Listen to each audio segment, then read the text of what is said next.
Well, my memories were, I mean, I just remember having to get home to, see it quick, because you got to get out of school and it was already starting, so you didn't want to miss anything. I mean, anything that, especially a soap opera or something in the afternoon television arena that had vampires and werewolves and, like, zombified kind of guys with eyeballs hanging out and things, it definitely piqued my interest.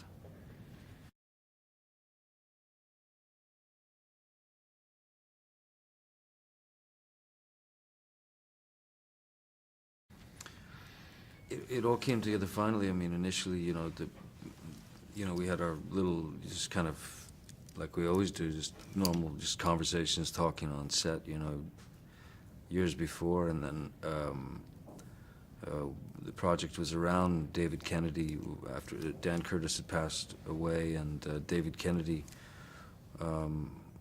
was, we were talking about developing it, my little company on Infinitum Nile, and then Tim and I got together and we started talking about it, and one thing led to another, and Tim found Seth, brought Seth in, and then we just started riffing on the possibilities of what could be, and the focus of the thing, and it just took off. It was like, and it was really pretty quick at that point.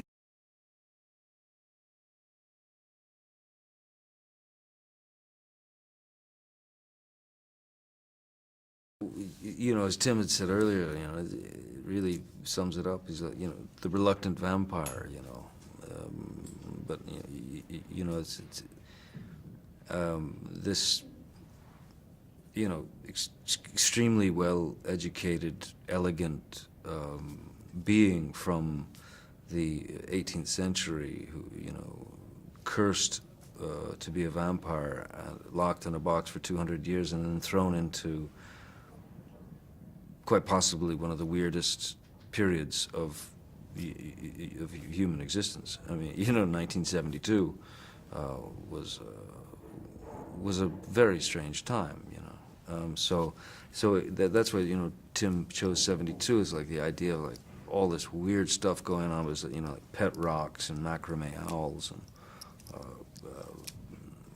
and plastic fruit, weird music.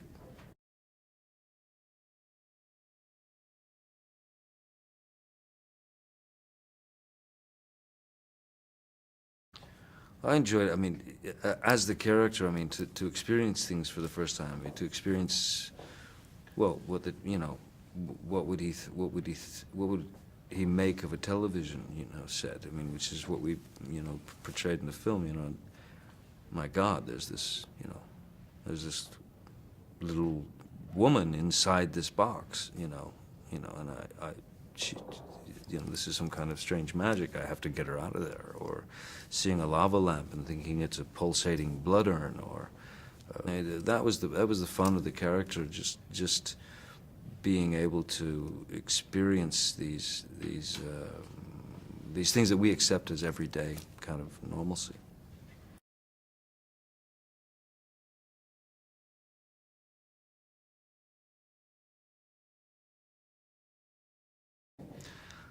It was like, I mean, it was perfection, each time I would get a call from Tim, when he was going through the process, I mean, the script was being written and honed, and he was meeting people, and each time I would get a call, it just got better and better, and when Michelle climbed on board, it was super exciting, because I just knew she's such a brilliant actress and she's so talented.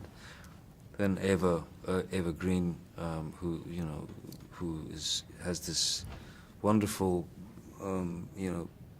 equally as talented as Michelle, both goddesses, with this sort of air of mystery. Johnny Lee Miller, hysterically funny. Jackie Earle Haley. I mean, it just got better and better as the cast. He just kept putting these people that were exactly right, perfect, for Dark Shadows.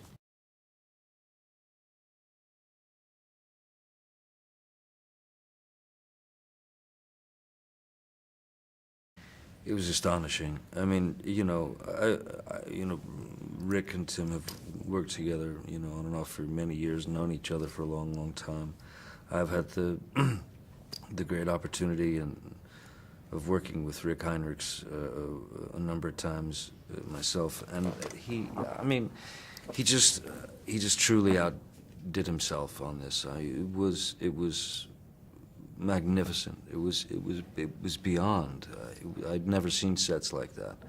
To build the entire town of Collinsport in the back with, water, with boats, large boats in it, the back lot of pine wood, and the detail, his attention to detail, in terms of Collinswood. It's just magnificent work. It was crazy.